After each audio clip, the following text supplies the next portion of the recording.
Don Fernando, muchas gracias por estar en Lobato en Compañía y en 8 Televisión Jerez. Muchas gracias.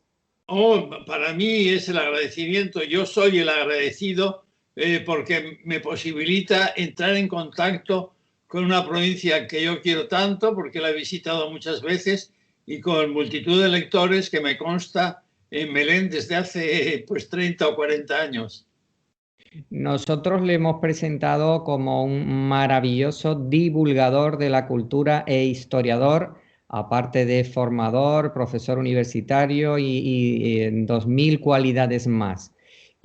¿Cómo lleva usted el peso de esa responsabilidad intelectual en sus alforjas? Bueno, pues lo llevo bien porque tengo un público muy agradecido, ¿no? Y me ha acompañado en momentos muy duros de mi vida cuando, a partir del 2001, el gobierno central me puso policía, me puso escolta, porque lo que yo escribía y sigo escribiendo no les gustaba a los nacionalistas vascos ni a su extensión los terroristas de ETA.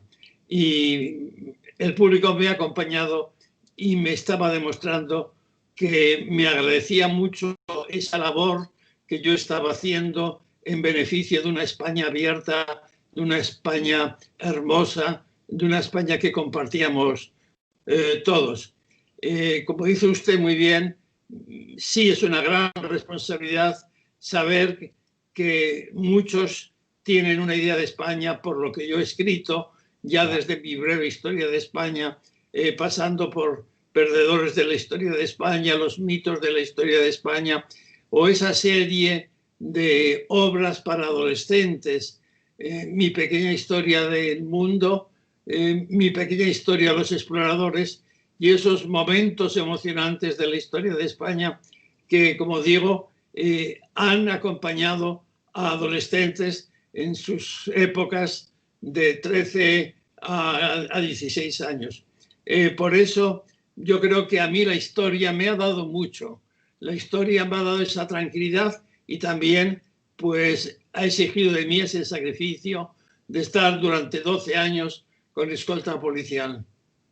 Claro, y don Fernando, ¿cómo se incentiva en concreto ahora a la juventud, por supuesto a los universitarios, pero previamente desde los primeros años, cómo se incentiva o debe hacerse a nuestra juventud para que estudie, para que se incorpore a la historia de nuestro estado, de nuestros reinos antiguos? ¿Eso cómo se debe hacer? Bueno, se debe hacer tratando de entretener. Como decía Voltaire, el secreto para no aburrir es no contarlo todo. Yo me he caracterizado por hacer esos grandes esfuerzos de síntesis en toda mi obra y en esta última que estamos presentando. Y cuando digo España, creo que es la máxima expresión de ese deseo de síntesis que yo he tenido desde siempre. Mire, la historia es tan importante que no puede reducirse ni a un centón de nombres ni a un conjunto de fechas, sino que tiene que dar un mensaje y un mensaje que sirva para mejorar el presente. Y usted me dice algo que me gustaría resolver. ¿Cómo acercamos los libros a los adolescentes, a los jóvenes? Hemos perdido, es claro, mucho pie en esta labor de excelencia de la educación y en esta labor de lecturas. Yo creo que todos los libros, y este en concreto, y cuando digo España, tiene que tener ese deseo de que los que lo cojan lo lean. Es decir, hay que entretener, hay que ganar al lector para después hacerle ver, en este caso, lo hermoso que es España, la maravilla que es su cultura, tanto literaria como artística, cómo debemos conocer las personas que han hecho grande España, y hay una sección se llama Titanes de la historia de España. ¿Cuáles son más o menos las grandes referencias o los grandes iconos de nuestra España? Podríamos recordar con una cierta tristeza cuando se estaba quemando Notre Dame de París, que era el gran símbolo de Francia y el gran símbolo de Europa, y estábamos pendientes todos de la televisión, que se apague ese fuego, que se apague ese fuego. Y bueno, quedó medio destruida. Nosotros también tenemos nuestros iconos como pueden ser el maravilloso puerto Pórtico de la Gloria, quizás la puerta más importante de la historia de la humanidad. Tenemos la Catedral de Sevilla, la Catedral de León, tenemos la Alhambra de Granada. Tenemos tanto y tanto en España que es necesario que lo leguemos y lo saboreemos entre todos. Y es una pena que generaciones, como estamos viendo, sepan lo que es Boston o lo que es Miami y no sepan lo que es Salamanca o Jerez de la Frontera. Claro. Pero en esos casos, claro que tenemos el perjuicio o el prejuicio de que todo se tinta y se ennegrece por el contacto con la política. Me refiero en concreto a dos aspectos que usted ha citado, son los nacionalismos, uno es el vasco y otro es el catalán.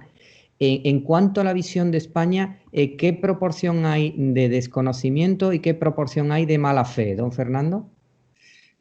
Me gusta mucho la pregunta, sí.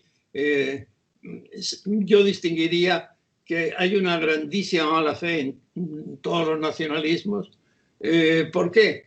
Porque los nacionalismos en España, tanto el catalán como el vasco, y en menor medida el gallego, todos se definen siempre por una negación. Un nacionalista vasco dirá, no soy español. Y un nacionalista catalán dirá lo mismo, no soy español. Entonces, esta negación, pues la tienen más o menos que demostrar y la demuestran con una historia mentirosa, con una historia manipulada, con una historia traicionada, ¿no? Que hace que efectivamente sea luego difícil desmontar esas visiones engañosas que están vertiendo los nacionalismos y que tristemente en España, y esto es un fenómeno muy español, encuentran apoyo en una cierta izquierda, cosa que no ocurre en Europa. En Europa los nacionalismos son, pues, ¿qué diríamos? Como la pura caverna.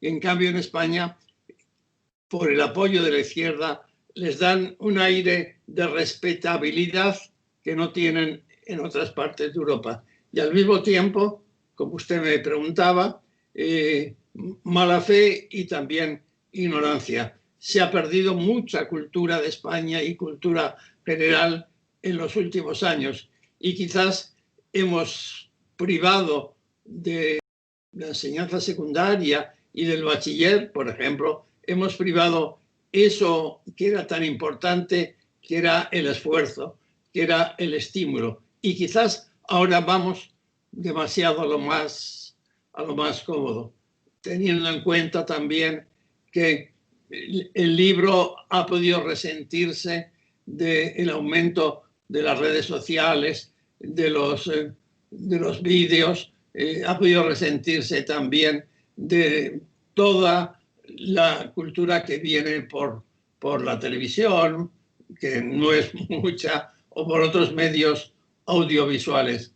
Yo, y me gusta que este programa tenga en buena medida ese objetivo, yo haría leer más, buscaría esa lectura de nuestros adolescentes, de nuestros jóvenes o de nuestros viejos. Y para mí es un consuelo cuando veo una librería llena o cuando la gente se intercambia los libros o cuando la gente pregunta con ansiedad si tal libro es bueno o si no hay que leerlo. Claro, yo creo que personajes como usted deben hacer ese contrapunto, esa contrabalanza para que se aficione la gente, como usted ha dicho, a sin contarlo todo, en ese aire de Voltaire, sin contarlo todo, contar muchísimas cosas. En cuanto al humanismo, ese que defendían desde los romanos, ese humanismo... ¿usted cree, y de las humanidades, que podrá recuperarse en algún momento de nuestras vidas? Aunque como historiador soy optimista, ¿no? Todos los historiadores sabemos, frente a lo que decía Jorge Manrique, que cualquier tiempo pasado fue mejor. Yo diría que cualquier tiempo pasado fue peor. Pero así todo, veo que quizás nos cuesta recuperar estos años de liviandad, estos años de insoportable levedad de nuestra cultura, y que personajes que para nosotros, ya hombres cargados de años, nos fueron completamente familiares. Por ejemplo, podemos citar a Quevedo o podemos citar al magnífico Graciano, a Tirso de Molina, pues quizás hayan desaparecido. Yo me temería que definitivamente del horizonte de nuestros jóvenes. Pero además insisto en algo claro que afecta a la historia y que para mí siempre ha sido una especie de estrella que me ha guiado. La historia hay que escribirla bien. Un libro de historia mal escrito es un mal libro de historia. Entonces nosotros tenemos que buscar el hacer de la historia no una reina de las humanidades zarrapastrosa, es para mí sin lugar a dudas la reina de las humanidades, sino una reina bella, hermosa, que nos deleita. Creo que es muy importante el escribir bien. Yo lo he tenido siempre muy claro y he tenido grandes maestros como Fernando Lázaro Carreter en la Universidad de Salamanca, que nos hacía una redacción semanal y nos corregía con ese dardo en la palabra que le caracterizaba, de tal forma que la lectura yo le llamaba el día del escarnio, porque en buena medida la letra con sangre entra, y entraba con una especie de bochorno cuando escribíamos alguna cursilada o nos elevábamos haciendo creer que la poesía era una serie de palabras relamidas. No, tenemos que insistir en eso, pero al mismo tiempo, claro, para escribir bien hay que escribir mucho y hay que leer mucho. No se puede escribir bien si no se ha leído mucho. Claro, claro. Bueno, usted ha citado ese maravilloso libro que es El dardo en la palabra, y que yo me permito recomendar para estos reyes, por supuesto, y la obra de don Fernando. Cuando usted dice, cuando digo España, ¿qué dice don Fernando? ¿Qué quiere decir básicamente? Bueno, primero quiero decir que solo el decir España me emociona. Y ahí recuerdo la frase que decía Antonio Machado, que está muy presente en este libro. ¿Cómo no va a estar? Una de las grandes glorias literarias de España. Antonio Machado decía que solo recuerdo las cosas que me emocionan. Y en este libro, que está transido de emoción por España, también yo he querido recordar las cosas que más me han emocionado. Porque yo creo que no solo hay que describir la razón y el sentido de España, sino que al mismo tiempo tenemos que también tratar de contagiar a los lectores del sentimiento de España. Hay un escritor del siglo XVIII que decía: escribid vosotros los reglamentos, redactar y discutir las leyes, dejadme a mí cantar las baladas de mi nación. Y cuando digo España, trata de decir cuáles han sido las baladas de la nación, qué es lo que importa, lo verdaderamente importante y lo que configura algo que nos falta en España, que es una conciencia nacional, que es una conciencia patriótica. Y cuando digo España, me refiero a los hombres y mujeres que en esta crisis del coronavirus han ofrecido sus vidas y sus trabajos en beneficio de todos. Y cuando digo España, hablo de los legiones y de misioneros y misioneras que por todas las partes del mundo divulgan una cultura cristiana y también una fe cristiana. Y cuando digo España, me estoy refiriendo a la poesía más bella y a los poetas más excelsos que cantaron a España y cantaron al hombre bueno. Y cuando digo España, me acuerdo de Teresa de Jesús, o de Juan de la Cruz, o de Blas de Otero, o de Ángela Figuera, esa grandísima poeta que nació en Bilbao y que tiene ese canto rabioso de amor a España. Mi libro es un canto, yo no diría rabioso, pero sí emocionado de amor a España. Y cuando digo España, hablo, cómo no, como he dicho antes, de las grandes realizaciones materiales de España, como pueden ser esos edificios, la Mezquita de Córdoba, la Alhambra de Granada, la Catedral de Sevilla, la Catedral de Santiago, la Catedral de Barcelona, la Catedral de León. Hablo de todas esas grandes realizaciones, el acueducto de Segovia, que nos enlaza con el mundo romano, todas esas grandes realizaciones que se pueden contemplar en España y que hacen que España, y no lo digo yo, sea, y lo dice la UNESCO, sea el tercer país del mundo con mayor patrimonio artístico. Y cuando digo España, pues también recuerdo esos titanes que han hecho la historia de España, desde los reyes, de los poetas, los escritores, los jovellanos, los Quevedos, los Galdós, pero también personajes que nos son más familiares en nuestra actualidad. Hablo también, cuando digo España, de la gran lírica española. Es decir, España en el siglo XX ofrece al mundo quizás de las mejores voces que han cantado España y que han cantado también en la belleza. Ofrecen no solo a Montserrat Caballé y a Victoria Los Ángeles y a Plácido Domingo y a Jaime Aragal, sino también antes a personajes como Fleta, el magnífico Fleta, Hipólito Lázaro, Mercedes Capsir, de cientos y cientos de voces bellas que han servido para cantar este hermosísimo país que a mí me emociona y que en palabras de Guillén, otro gran poeta que cantó España, decía: mi patria anterior a mí, que yo quiero viva y viva después de mí.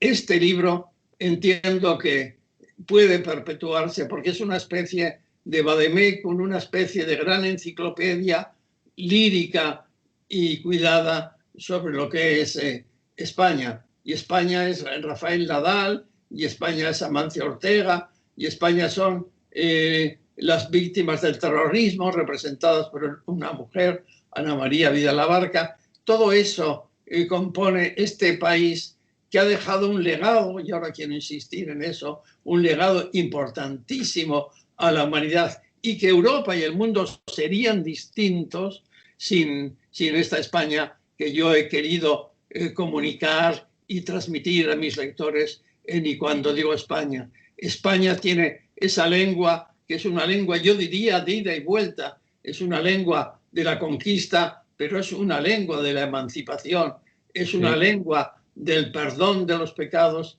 y es una lengua de la maldición. Esta lengua hermosa que hoy nos recrea y que llamativamente gana hablantes continuamente en todo el mundo. Estamos llegando ya a los 600 millones de habitantes y lamentablemente por una política lingüística absurda los puede perder o los pierde en España. No podemos decir ni digamos que el español está en peligro, pero lo que sí está en peligro probablemente es nuestra condición de españoles y la propia idea de España, a la cual se le quiere maltratar y erosionar con unas políticas lingüísticas completamente descerebradas y maliciosas.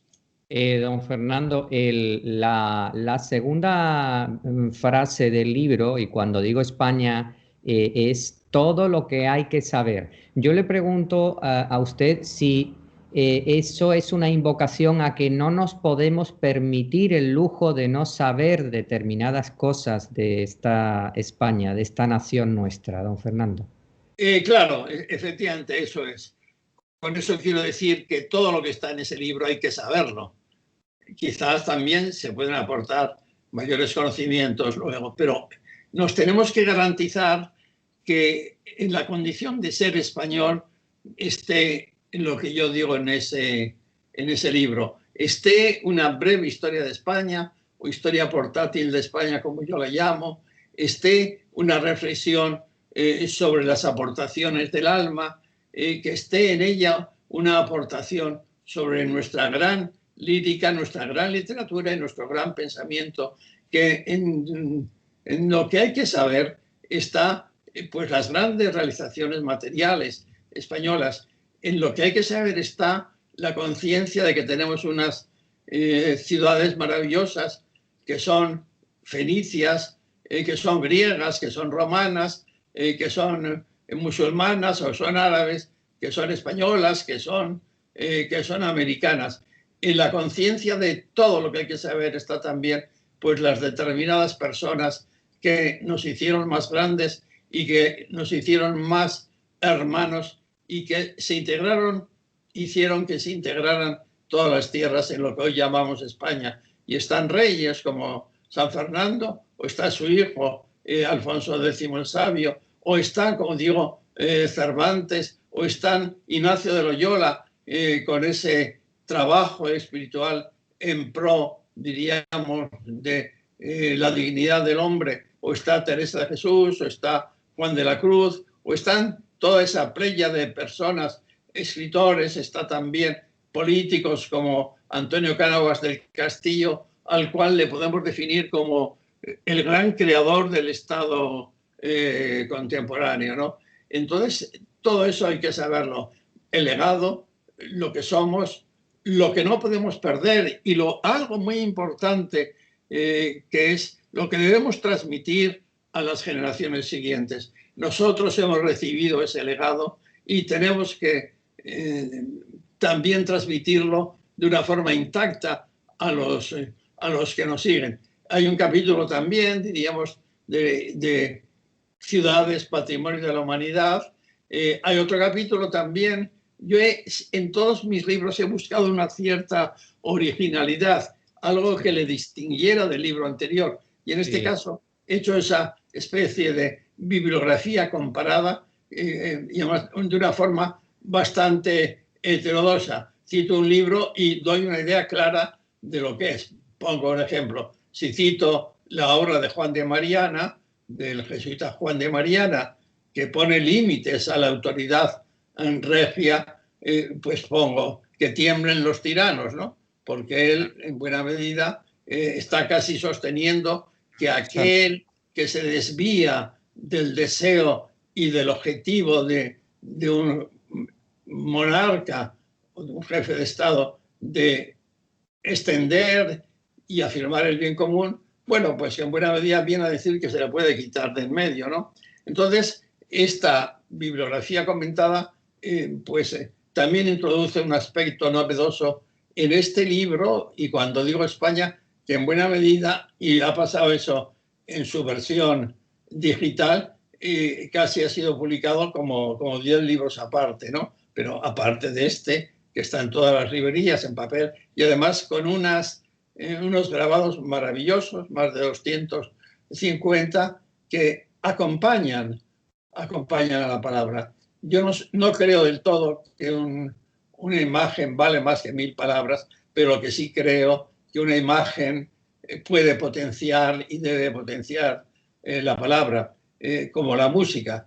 Yo cuando escribo y quiero emocionarme y emocionar a mis lectores, pues pongo algo de música, en este caso, pues música española, Granados, Albéniz, la Gran Zarzuela, Vives, para emocionarme y para transmitir esta especie del ser de España. Quería comentar algo, sobre todo pensando en Cádiz. Fíjese, España es tan rica y es un mestizaje tan hondo que voy a contar tres aspectos que también se destacan en el libro. Uno que toca con mi tierra natal, con el País Vasco, en donde hay una de las canciones más famosas, que es Maite Chumía, que aparece como lo más expresivo del folclore vasco y los que se elevan románticamente a esos términos del alma vasca. Bueno, pues hay que recordar que Maite Chumía la escribió un granadino, el maestro Francisco Alonso, que por una apuesta le dijeron: ¿a que no eres capaz de escribir una canción vasca? Y salió de su talento ese maravilloso Maite Chumía. Llamativamente, Francisco Alonso, autor de revistas y de pequeñas zarzuelas, es el autor de ese cántico, yo diría patriotero, hermoso, de banderita, tú eres roja, banderita, tú eres gualda. Sí. De tal forma que es el mismo que escribe. Y otro caso también que quizá me van a discutir mis oyentes gaditanos. Yo conocí mucho a Paco de Lucía, le conocí mucho a Paco de Lucía porque estaba casado con una grandísima amiga mía, Casilda Varela Ampuero, hija del general Varela. Y entonces a mí Casilda Varela, con la cual tengo muchísima relación actual también, me dijo, para expresar un poco la obra magnífica, fabulosa, colosal de Paco de Lucía, decía que cuando estaba en Durango, en pleno corazón del País Vasco, es cuando interiorizaba su música y la componía. Y después, cuando llegaba a Andalucía, en un ambiente, como digamos, más abierto, más luminoso, es cuando la explayaba y la gozaba. Pero que buena parte del grandísimo repertorio de Paco Lucía, o una parte, estaba escrito, como digo, en Durango, en ese valle precioso del Duranguesado, en el centro de Vizcaya. Y también voy a aportar un dato más de esta España que se mezcla, de esta España que no hay que buscar esas raíces primitivas que a veces le gustan a los nacionalistas. Otro dato más es que el autor y compositor de la, diríamos, de la canción catalana por excelencia, o del baile, de la sardana, es un señor que nace en Jaén. Es de ascendencia, sí, catalana y militar, pero de hecho nace en Jaén. Por eso digo, yo esta España, yo la describo aquí, una España de influencias, una España que se recuesta en Cádiz y vibra en Santiago, en Bilbao, esta España a la cual yo quiero. Don Fernando, antes de entrar con don Miguel de Cervantes, yo quiero, oyéndolo a usted hablar, ha citado evidentemente a otro personaje que me gustaría que nos dijese cuál es la influencia en su vocación. Y digo a la intelectualidad de San Ignacio de Loyola. Ese carisma del santo y esa vinculación con la intelectualidad, ¿de qué manera lo marca a usted y a la congregación, por supuesto? Sí, me gusta referirme a ello. Me gusta porque yo creo que yo soy heredero de una gran cultura que en buena medida la he recibido de los jesuitas, también de mi familia, que es una familia culta, preocupada por nosotros, y en el terreno del escribir puedo decir que le debo mucho a mi madre, una persona culta, buena pianista, con buenas lecturas, que estaba preocupada porque escribiéramos bien y hacía unas ciertas trampas que no creo que se puedan poner de modelo, pero que nos escribía en las redacciones hasta los 7, 8 años y hacía que el listón no fuera tan alto que después, en el momento que ella nos dejaba con 7, 8 años, pues teníamos que seguirlo. Y recordando lo que usted me ha dicho, la Compañía de Jesús, que es una de las grandes instituciones culturales más importantes de España, sin lugar a dudas, en cuanto que su fundador es un grandísimo español, pues nos dio una formación completamente interdisciplinar, potentísima y riquísima. Nosotros hablábamos en latín, podíamos tener algún discurso en griego, conocíamos la gran literatura europea e incluso en aquella época éramos más avanzados en nuestras lecturas que nuestros compañeros que en ese momento pues estudiarían en Deusto o en Madrid. Leíamos cosas más avanzadas, más heterodoxas, diríamos, que lo que hacían la media de los alumnos. Tuvimos una educación tan sumamente importante, leíamos, por supuesto, desde los 17 años las obras clásicas de Goethe o de la Divina Comedia o la Chanson de Roland o el poema del Mio Cid, y eso a mí me ha acompañado siempre. Me ha acompañado siempre de tal forma que he podido escribir obras como España entre la rabia y la idea, que es una especie de historia intelectual de España, donde mezclo poetas, políticos, sindicalistas, curas, pues la he podido escribir casi recordando la cultura que me dieron a mí cuando tenía 20 o 30 años y que además ahora te puedes apoyar en internet y si sabes un verso te sale todo el poema entero. Lástima que esto se ha terminado, ¿no? O sea que cuando yo denuncio la liviandad de los estudios y lo poco que se lee, también esto es común a grandes instituciones como la Compañía de Jesús, donde ciertamente para tener algún interlocutor tiene que tener más de 60 años, con el cual podamos hablar de Camus o de Montaigne, o podamos hablar de Racine, o podemos hablar de Shakespeare, o podamos hablar de Marlowe, o de Blanco Guay, o podamos hablar de García Morente, o podríamos hablar de Ortega o de Unamuno, y esto también a eso. Pero yo sí debo mucho en mi forma de entender la historia y de entender la religión, debo mucho a la Compañía de Jesús. Y ahora, ciertamente, estoy muy contento porque estos días me ha dado un premio a la Conferencia Episcopal, premio que yo humildemente debo reconocer que no conocía, que es el premio Bravo, por mi trabajo en pro, diríamos, de la extensión de la cultura cristiana, de los valores humanos y de los valores evangélicos, que eso sí, quizá yo también lo debo a la Compañía de Jesús, porque bajo ese punto de vista, mis dos grandes pasiones, que son España, clarísimo, y también la manifestación de mi fe, pues tengo la suerte de poderlas llenar a través de publicaciones en distintos medios y a través de los libros que cada año o 2 años yo publico. Don Fernando, para concluir, porque se nos acaba el tiempo, yo quisiera concluir con una referencia, aunque sea somera por su parte, a un libro que además de la Biblia nos llena siempre el corazón. Y este libro es Don Quijote de la Mancha, nuestro hidalgo caballero. Entonces, si es usted tan amable como este programa y en plató hacemos gala de tener al hidalgo en nuestra mesa de trabajo, yo creo que a usted le prima principalmente esa relación que hace Cervantes a través de la voz del hidalgo caballero entre las armas y las letras. Denos una pinceladita hermosa a través de su intelectualidad de qué son las letras para Don Quijote. No, pues mire, para mí Don Quijote es en buena medida como una Biblia, ¿no? A veces casi caricaturescamente se dice el 370.000 valor de la obra de Don Quijote, pero porque sí, es como una especie de gran Biblia y una especie de obra admirable que yo entendería que hay que leerla a su edad.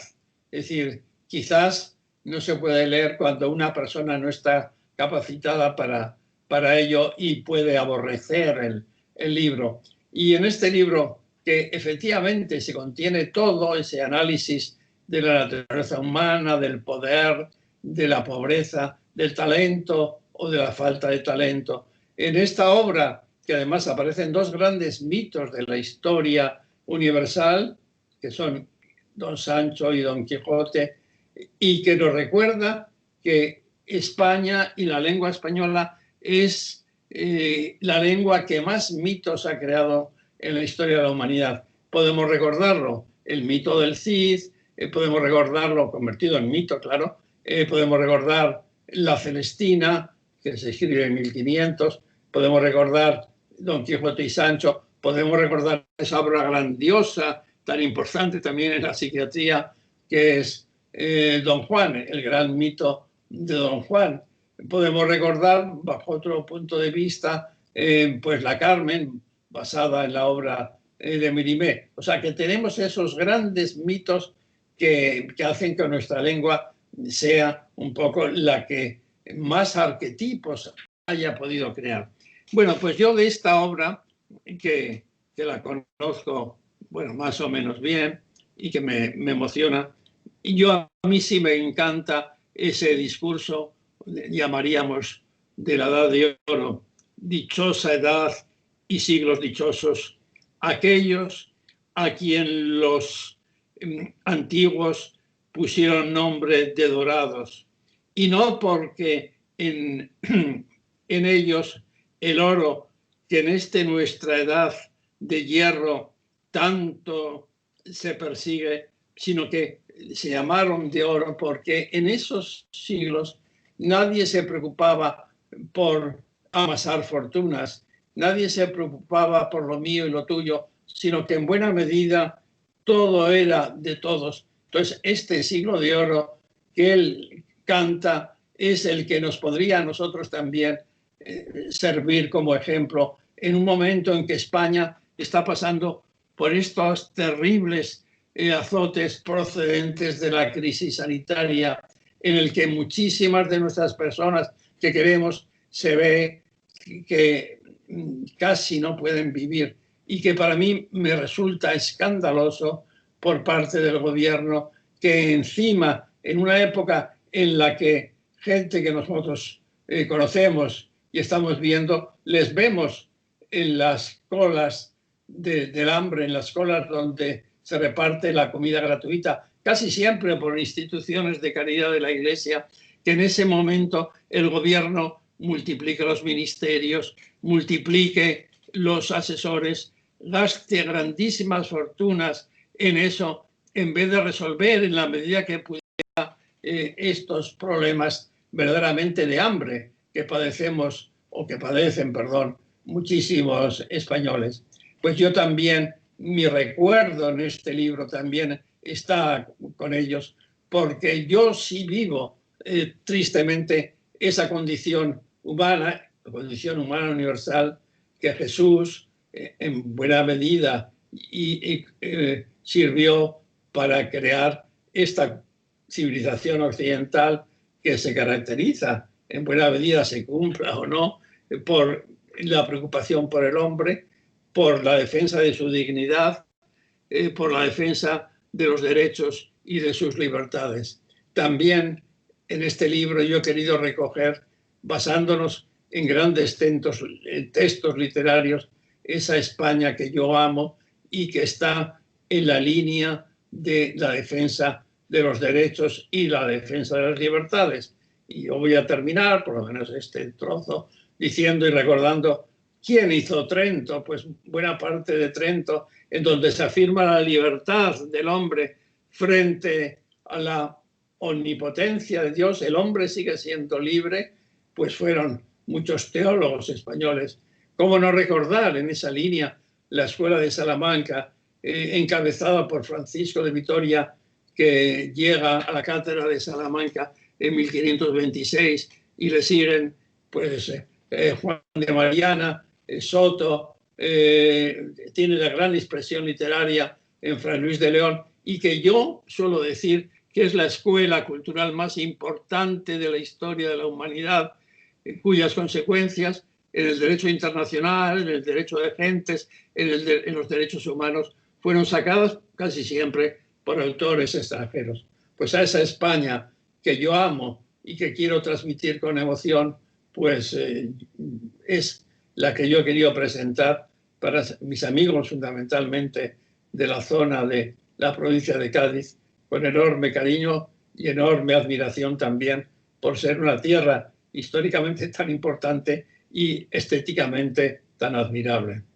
Don Fernando, ya vamos a tener que acabar con nuestro programa. Yo, primero, encantadísimo porque haya compartido su sabiduría y su tiempo con Lobato en Compañía y con Ocho Televisión.